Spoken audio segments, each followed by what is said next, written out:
पैसे वसूल किए जा रहे हैं और उसके नाम पर इनको थोड़ी सी मतलब कपड़ा, दो एक शर्ट पैंट का कपड़ा, एक टाई, एक घड़ी ऐसे करके दे दिया जा रहा है जो किसी काम का नहीं है। इनको टारगेट रहता है कि ये किसी दूसरे को बेचें, इनफैक्ट बेचना नहीं था इनको। नमस्कार, मैं महिमा सिंह आप दर्शकों का बहुत स्वागत करती हूँ लाइव स्ट्रीट में। देश में अक्सर देखने को मिलता है कि बेरोजगार युवकों को, बेरोजगार लोगों को कई ऐसी कंपनियां हैं जो नौकरी के नाम पे ठगने का काम करती हैं। अक्सर देश के कई राज्यों में ऐसी खबरें आते रहती हैं और कई लोग इसे पीड़ित है। नौकरी के नाम पर उन्हें बहला फुसलाकर पैसे लिए जाते हैं और बाद में ठगी की जाती है। ऐसी एक खबर आई है बिहार के मोतिहारी से। बता दें कि मोतिहारी में नौकरी के नाम पर बड़े ठगी गिरोह का खुलासा हुआ है। 90 से अधिक बंधक बने युवकों को रेस्क्यू किया गया है। 10 से अधिक फ्रॉड को पुलिस ने गिरफ्तार किया है। बिहार, असम, बंगाल के रहने वाले हैं युवक और छतौनी थाना क्षेत्र के बख्तियारपुर में गिरोह चल रहा था। बता दें कि हिरासत में लिए गए सरगना से चल रही है पूछताछ और नौकरी के नाम पर अलग अलग राज्यों के युवकों से ठगी हुई है। नौकरी के नाम पर युवकों से 25,000 लिया जाता था और इस पूरे मामले पर मोतिहारी के एसडीपीओ ने क्या कुछ कहा है आप इस वीडियो में सुनिए। एक बड़ी ठगी की गैंग है। पहले भी रक्सौल में इस गैंग के ऊपर में कांड दर्ज हुआ है, उसका कई लोग जेल गए हैं और अभी कुछ लोग फरार हैं।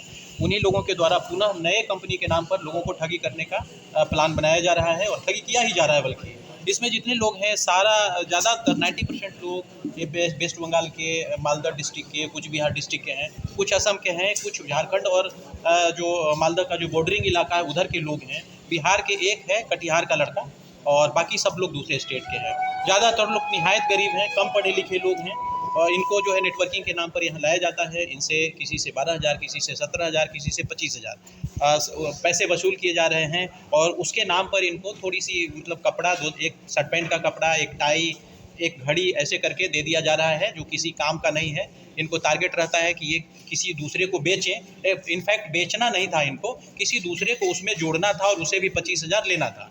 तो 2-4 हज़ार का ज़मीन 25,000 में बेचना था, जो इनसे संभव नहीं था। सामान क्या सामान है, एक शर्ट पैंट का कपड़ा है, एक टी शर्ट है, एक टाई है, एक घड़ी है और मिला जुला करके हमको लगता है कि सब एक दवा भी है, एक विटामिन की गोली है, उस पर 3500 रुपया प्रिंट है। वो क्या है उसका भी हम लोग पता करेंगे और जिस नाम के कंपनी से ये सामान बेचा जा रहा है उस कंपनी का एग्जिस्टेंस है भी कि नहीं है वो भी हमको देखना पड़ेगा। ये जो टी शर्ट हमको लगता है 200-300 का है, वो काफ़ी महंगा इन लोगों को बेचा जा रहा है। तो इसमें मूल रूप से ये है कि जो लोग जुड़ेंगे उनका पैसा, मोटा पैसा कंपनी वाले के पास जाएगा, कुछ कमीशन का पैसा इनको दे दिया जाएगा। जो इन्होंने 25,000 रुपया इन्वेस्ट किया है शुरू में सामान लेने के लिए, ये कम से कम 20-25 लोगों को, 50 लोगों को जोड़ेंगे तब कमीशन के रूप में इनको मिलेगा। और यदि 50 लोग जुड़ गए तो 50 गुना 75 अगर हम देखते हैं तो मान के चला जाए कि 7.5 लाख रुपया कंपनी को जाएगा, उसमें से 10-20 हज़ार रुपया इनको मिलेगा। तो ये बड़ी ठगी है और हमको लगता है कि ये इंटर स्टेट लेवल पर ठगी का काम किया जा रहा है, क्योंकि इनके द्वारा बताया जा रहा है कि इनका मूल ऑफिस दिल्ली वगैरह में कहीं पर है। इन लोगों को रेस्क्यू किया गया है 90 के आसपास हैं, एग्जैक्ट नहीं 89 या। तो आपने सुना मोतिहारी एसडीपीओ दिलीप कुमार को। उन्होंने इस पूरे मामले पर विस्तार से बातचीत की है, बताया है कि कैसे उन्होंने गिरोह का खुलासा किया, कैसे इस ठगी को पकड़ा। ऐसी तमाम खबरों के लिए देखते रहे लाइव स्ट्रीट। शुक्रिया।